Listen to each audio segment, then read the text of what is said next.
Good morning বন্ধুরা। আজ সকাল সকাল ছাদ বাগানে চলে আসলাম। থাম্বনেলে আপনারা দেখেছেন যে লাউ গাছের ভিডিও আপনাদের সাথে শেয়ার করছি। আমার ছাদ বাগানে আজকে দুটো লাউ তোলা হবে এবং আমি কিভাবে গ্রো ব্যাগের মধ্যে লাউ চাষ করি সেই নিয়ে থাকছে আজকের ভিডিও। তবে আজকে আমি আমার বাড়ির ফ্রন্ট সাইডে এই বগেনভিলার সামনে দিয়ে আপনাদেরকে ভিডিওটা শুরু করলাম, কারণ আপনাদেরকে থ্যাংক ইউ জানানো ছিল। আমার যে বাগানে এই লাউ গাছটা আমি করতে পেরেছি সেটার জন্য কিন্তু আপনাদের কাছে আমি অনেকটা বেশি কৃতজ্ঞ। আপনারা অনেকেই আমার কাছে সিডস নিয়েছেন বলেই আমি এই স্পেশাল সিডটা আনতে পেরেছি আমার বাগানের জন্য। আপনারা নিয়েছেন তাই আমার বাগানেও বসানো হয়েছে। সব গাছই তাই, আমি যা যা সিডস নিয়ে এসেছি সেগুলোই কিন্তু আপনাদের দিতে পেরেছি, কারণ এই সিডসের প্যাকেটগুলো অনেকটা বড় হয়।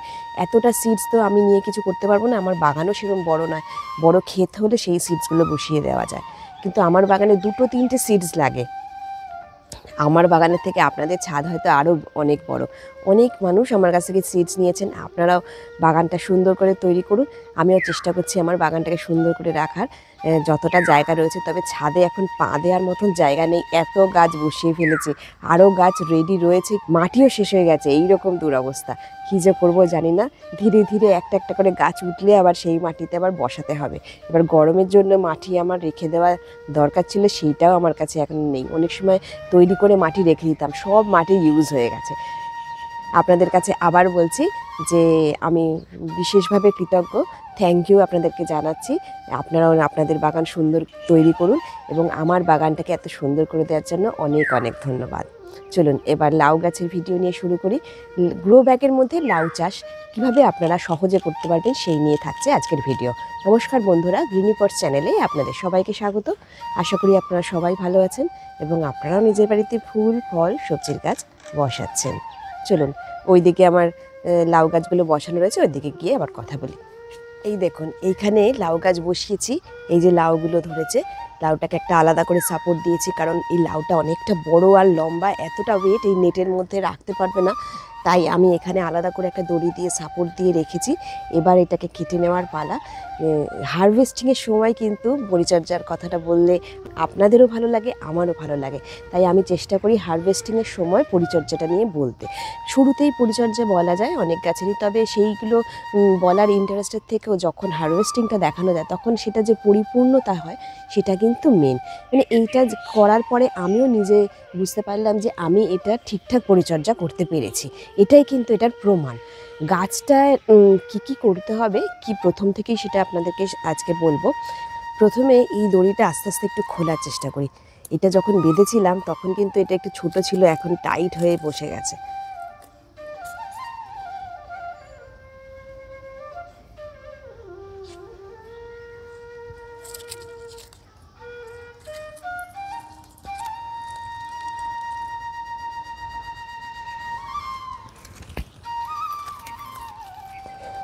লাউ গাছের পরিচর্যা প্রথম থেকেই আজকে আপনাদেরকে বলবো। প্রথমেই বলছি, লাউ গাছের যে সিডসটা আপনারা এক রাত ভিজিয়ে রাখবেন। রাতের বেলা ভিজিয়ে রেখে পরের দিন সকালবেলা ওটাকে বসাবেন। অনেক সময় মাটিতেও বসিয়ে দিতে পারবেন। মাটি মানে মাটি, বালি, একটু কোকোপিট আর ভার্মি কম্পোস্ট এই মিশিয়ে বসিয়ে দিতে পারবেন। দ্বিতীয়ত কোনো গাছ রয়েছে টবের মধ্যে, তার গোড়াতেও একটা বীজ বসিয়ে দিতে পারবেন, কারণ অনেক সময় টবটা ঠিকঠাক ভেজা থাকে আর ময়েশ্চারটা ঠিকঠাক থাকে টবের গাছে, সেটা নিচেও বসিয়ে দেওয়া যায়। আমি কিন্তু অনেক সময় আমার এরকম বসিয়েছি। চলুন আপনাদেরকে দেখাচ্ছি যে আমি গাছের গোড়াতেই লাউ গাছের বীজ বসিয়ে দিয়েছি। এইভাবে কিন্তু লাউ গাছের থেকে চারা আমি অনেক সময় করি। করলা গাছের চারাও কিন্তু আমি এভাবে করি। তাতে কী হয়, টবের ময়েশ্চারটা ঠিকঠাক থাকে আর ওই গাছে তো জল দেওয়া হয়, আমাকে আর এটার জন্য আলাদা করে কোনো চেষ্টা করতে হয় না, কারণ এগুলোর জার্মিনেশনটা একটু দেরি হয় তো। আর তৃতীয়ত আরেকটা জিনিস করা যায়, বীজটা এক রাত ভিজিয়ে রাখার পর সেই বীজটাকে একটা মোটা টাওয়েল টাইপের কাপড়ের মধ্যে পেঁচিয়ে একটু হালকা ভিজিয়ে রেখে রোদ্দুরে রেখে দেবেন। রোদে গরমের মধ্যে রেখে দিলে ওই ভেজা টাওয়েলটার ভেতরে আস্তে আস্তে দেখবেন অঙ্কুর বেরিয়ে গেছে। সেইটা মানে যখন দেখবেন রুটটা বেরোতে শুরু করে দিয়েছে তখন একবারে ডাইরেক্ট যেখানে বসাবেন সেখানে বসিয়ে দিতে পারেন। এছাড়াও চারা তৈরি করে নিয়েও বসানো যায়। আমি অনেক সময় চারা তৈরি করেছি।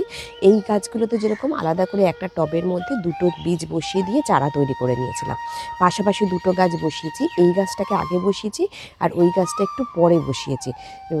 মানে জায়গাটা ছিল না বলে একটা গ্রো ব্যাগ রেডি করে আবার সেই গ্রো ব্যাগটাকে আবার নতুন করে গোবর, মাটি, কিচেন কম্পোস্ট এইসব ছাদের বাগানের পাতা সব মিশিয়ে করতে কিন্তু বেশ অনেকটা সময় লেগে যায়। আর ধীরে ধীরে গাছ বসালে একটা সুবিধা আছে যে একটা হাতে হারভেস্টিং হচ্ছে, আরেকটা আবার রেডি হয়ে যাচ্ছে, এই একটা সুবিধা থাকে। আরও দুটো গাছ আমার ছোট ছোট বসানো হয়েছে, সেগুলোও এরপরে বসাবো। এই যে দেখছেন যে ছোট গাছটা, এটা ধীরে ধীরে কিন্তু এই টবের মধ্যেই বড় হবে। আর আস্তে আস্তে আমি 4-5 পাতা হয়ে গেলেই তখন একটা অন্য জায়গায় শিফট করব। এইভাবেও করতে পারেন। 3টে ভাবে আপনাদেরকে বলে দিলাম যে লাউ গাছে জার্মিনেশন করবেন।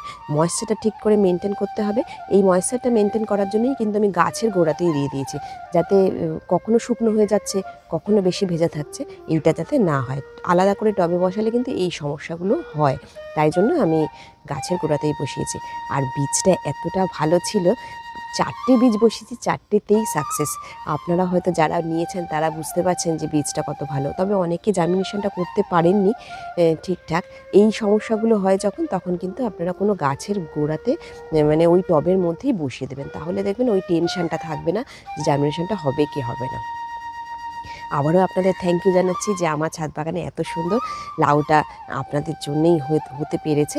আপনারা এই সিডসগুলো আমার কাছ থেকে নিয়েছেন বলে আমার বাগানেও আমি এই গাছটা বসাতে পেরেছি। এই যে টাইপের লাউটা, এটা কিন্তু খেতে বেশি সুস্বাদু, লম্বা, সবুজ রঙের। এর আগের বছরও বসিয়েছিলাম লাউ, সেই লাউগুলোও কিন্তু খুব টেস্টি ছিল, খুব ভালো ছিল। সবুজ গায়ের রঙটা থাকে আর সেই লাউটা বেশ নরম হয়। আগের বছরও বেশ অনেকগুলো আমার ছাদ বাগানে লাউ হারভেস্ট করা হয়েছিল, কারণ আমি 3টে গ্রো ব্যাগের মধ্যে লাউ বসিয়েছিলাম। লাউ গাছ বসানোর জন্য একটু বড় ড্রাম বা একটা বড় গ্রো ব্যাগ এইরকম কিছু নিতে হবে। তবে যাদের আলাদা করে সিমেন্টের স্ট্রাকচার করা আছে তাদের তো খুবই ভালো, খুব মানে সহজেই লাউ গাছ করা যায়, তবে একটু বড় জায়গা দরকার হয়।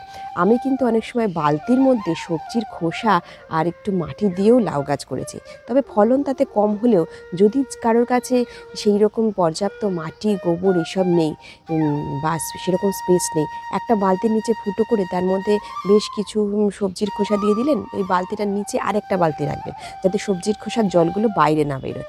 সেই বালতিটা, ছোটো বালতিটা নিচে থাকবে, ওপরে একটা বড় বালতি রেখে তার উপরে মাটি দিয়ে লাউ গাছটা বসিয়ে দেবেন।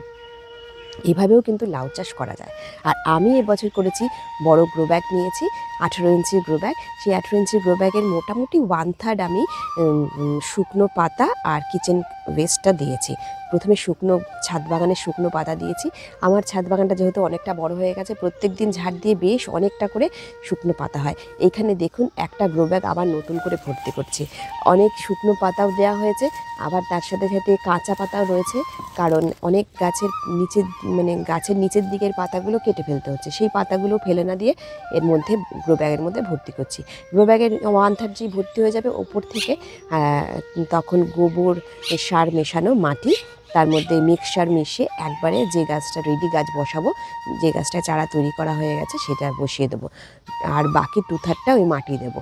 এই 1/3 যে শুকনো পাতা আর কিচেন ওয়েস্ট দিলাম, সেইগুলো কিন্তু ধীরে ধীরে যখন কম্পোস্ট হবে ততক্ষণে কিন্তু গাছটা ওপরে যে মাটিটার মধ্যে বড় হতে থাকবে।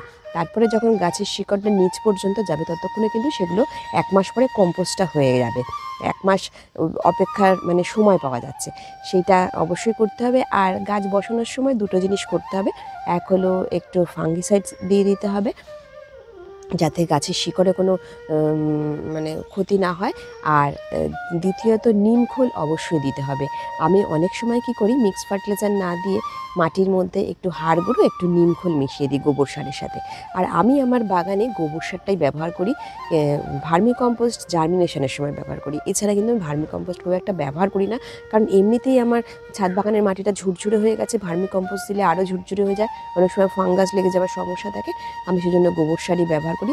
আর মাটি বলতে আমার ছাদ বাগানের পুরনো টবের মাটি ব্যবহার করি। এইভাবে গাছটা আস্তে আস্তে বড় হয়, আর লাউ গাছ ভীষণ তাড়াতাড়ি বড় হয়ে যায়। নেটটা দিয়ে দিয়েছি, এই যে নেটটা দেখছেন, এই নেট কিন্তু আপনারাও আমার কাছ থেকে নিতে পারেন। এই নেটটা টায়ারের দড়ি দিয়ে তৈরি, অনেকটা বড় বড় ফাঁক আছে। চাইলে ওই পাশেও যদি কোনো সবজি বা এই যে লাউ ধরুন অনেকটা বড়, এই নেটের বাইরে চলে গেছে, তখন হাত বাড়িয়ে সেটাকে কিন্তু নিয়ে নেওয়া যায়। আর এর আগে ছোট ছোট নেট লাগানো ছিল, তখন নেট কেটে বার করতে হতো। সেজন্য একটু বড় নেটটা লাগিয়েছি। পাখিরাও আসতে পারে একটু বড় নেট থাকলে, পাখিরা ভেতরে সিকিওর ফিল করে, বাইরে থেকে ওদেরকে কেউ ডিস্টার্ব করে না, বেশ বাগানে ঘোরে, আমার খুব ভালো লাগে, সেজন্য একটু বড় নেটটা বসিয়েছি। আর এইভাবেই লাউয়ের গাছের পরিচর্যা করছি। এবার বলবো খাবার। খাবার বলতে প্রথমে যে মাটিটা তৈরি করে দিলাম তাতেই কিন্তু গাছটা মোটামুটি 20-25 দিন ওইভাবেই থাকবে। তখন কিন্তু কোনো আলাদা খাবার দেবো না, গাছটাকে বড় হতে দেবো। গাছটা যখন দেখবেন প্রায় 7-8 পাতা 10 পাতা মতন হয়ে গেছে, তখন গাছের টিপটা উপরের দিকে যে পাতাটা সেটা ফেলে দেবেন। ফেলে দিলে সেই গাছ থেকে আরও অনেকগুলো করে ব্রাঞ্চ বেরোবে। নিচের দিকে যে ব্রাঞ্চ আছে, একেবারে নিচের দিকে গোড়ার দিক দিয়ে সেই ব্রাঞ্চগুলোকে কেটে দেবেন। ওপরের দিক দিয়ে যেখানটা টিপটা কেটেছেন তার সামনে দিয়ে যে ব্রাঞ্চগুলো বেরোচ্ছে সেই ব্রাঞ্চগুলোকে বড় করতে হবে। সেই ব্রাঞ্চগুলো যখন বড় হতে থাকবে আস্তে আস্তে সেই ব্রাঞ্চেই ফুল আসবে। এবার সেই ব্রাঞ্চ থেকে দেখুন 4টে ব্রাঞ্চ যদি থাকে তার মধ্যে থেকে 2টো ব্রাঞ্চের টিপ কেটে দেবেন আর 2টো ব্রাঞ্চকে একটু বড় হতে দেবেন। সেই যে 2টো ব্রাঞ্চ কেটে দিলেন ওখানেও কিন্তু প্রচুর ফুল আসবে।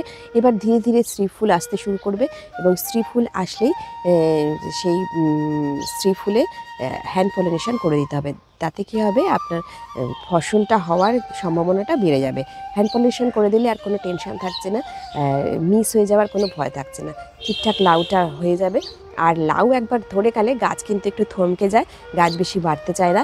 এই যে আজকে হারভেস্টিং করা হবে, এরপরে কিন্তু গাছটা দেখব আবার একটু বড় হবে, তারপরে আবার ফুল আসবে। কিছুদিন ধরে কিন্তু ফুল আসা বন্ধ হয়ে গেছে, কারণ এই লাউটাতে যে খাবারটা প্রয়োজন হচ্ছে সেই খাবারটা কিন্তু টবের মাটি থেকে নিচ্ছে প্রত্যেক দিন। এখন কেটে দেওয়ার পরেই কিন্তু এটা একটু হালকা হয়ে যাবে, তারপর আবার নিজেকে একটু বড় করে আবার নতুন করে ফুল আসতে শুরু করবে। এইভাবেই কিন্তু পরিচর্যা। ফুল আসলে ভীষণ ভালো লাগে। আর হারভেস্টিং তো আমি প্রত্যেক বছরই লাউ গাছ থেকে করি। লাউ আমার ছাদ বাগানে প্রত্যেক বছর হয়, গ্রো ব্যাগের মধ্যেই করি, এছাড়া অন্য কোনো জায়গায় কিন্তু করি না। আপনাদেরকে বলে দিলাম কীভাবে আমি করি। এরপরে খাবারের মধ্যে হলো মিক্সড ফার্টিলাইজার আর লিকুইড ফার্টিলাইজার। লিকুইড ফার্টিলাইজারের মধ্যে সপ্তাহে 1 দিন করে ভাতের ফ্যান খুব পাতলা করে জলের সাথে মিশিয়ে টবের গোড়ায় দিয়ে দেবেন। এছাড়া চাল ধোয়া জলও দিতে পারেন, তবে চাল ধোয়া জল আর ভাতের ফ্যানের সাথে অবশ্যই একটু ফাঙ্গিসাইড মিশিয়ে নেবেন, কারণ লাউ গাছে পাউডারি মিলডিউ একটা অ্যাটাক হয়। দেখবেন পাতার মধ্যে সাদা সাদা একটা ভাব থাকে, এই ওটা কিন্তু ফাঙ্গাস। আসলে এটা হয়ে গেলে কিন্তু আপনি লাউ গাছের মানে লাউ পাতাটা খেতে পারবেন না।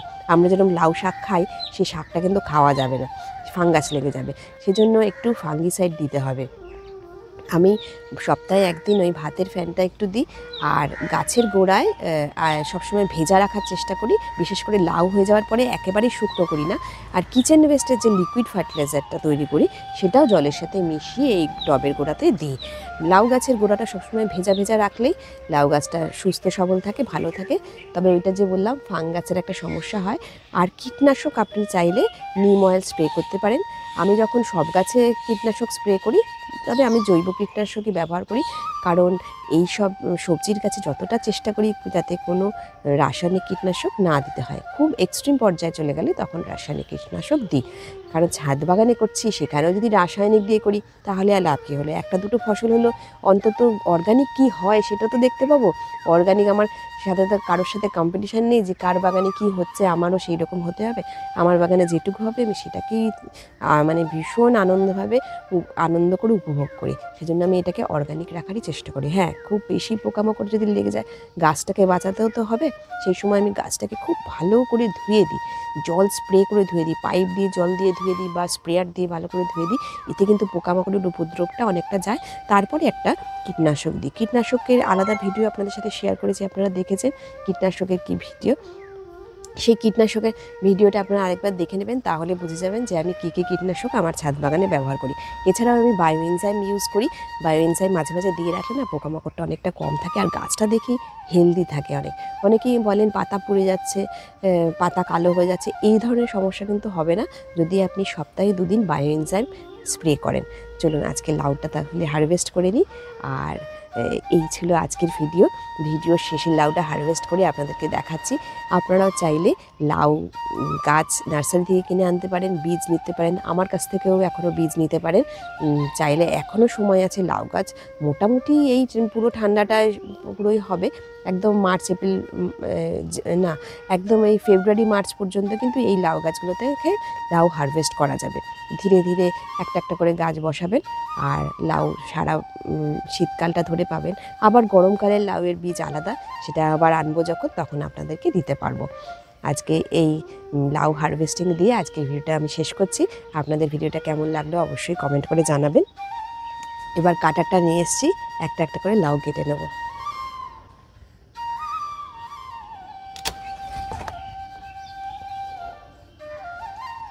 এই একটা লাউ কাটা হয়ে গেল, দেখুন কত বড়।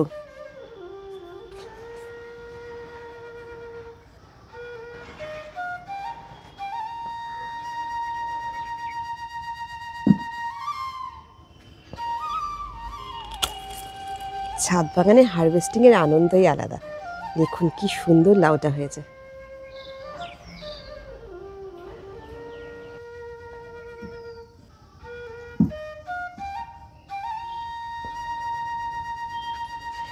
যেহেতু জৈবভাবে তৈরি এই লাউ কিন্তু ধরে রাখা যাচ্ছে না, এত ওয়েটের। এইখানে এইভাবে ধরে রাখা যায় না। বাজারে কিন্তু লাউ অনেক হালকা হয়, আর এই লাউয়ের কিন্তু অনেক ওয়েট। এইভাবে জৈবভাবে চাষ করলে এই লাউয়ের ওয়েট কিন্তু অনেক হয়। বাজারের লাউ কিন্তু অনেক হালকা, আর এটার ওয়েট কিন্তু অনেক বেশি। আপনারাও এইভাবে চাষ করুন, দেখুন কি সুন্দর ফসল ছাদ বাগানে হচ্ছে গ্রো ব্যাগের মধ্যে। সামান্য কিছু খরচ করলেই কিন্তু এত সুন্দর একটা ফসল আপনারা নিজের বাড়িতেই পেয়ে যাবেন। আজকের ভিডিওটা কেমন লাগলো অবশ্যই কমেন্ট করে জানাবেন। আর গ্রিনিপট চ্যানেলের সঙ্গে থাকবেন। আপনারা যারা গ্রিনিপট চ্যানেলের সঙ্গে দীর্ঘদিন ধরে রয়েছেন তাদেরকে অসংখ্য ধন্যবাদ। আর যারা এখনও চ্যানেলটি সাবস্ক্রাইব করে রাখেননি, আজই সাবস্ক্রাইব করে রাখুন। আমি এখানে নিয়মিত গাছের ভিডিও শেয়ার করি, আপনাদের অনেক কাজে লাগবে। দেখা হচ্ছে নেক্সট ভিডিওতে। ইউটিউবের মতন ফেসবুক পেজটাও লাইক করে রাখবেন, ওখানেও আমি অনেক ভিডিও শেয়ার করি।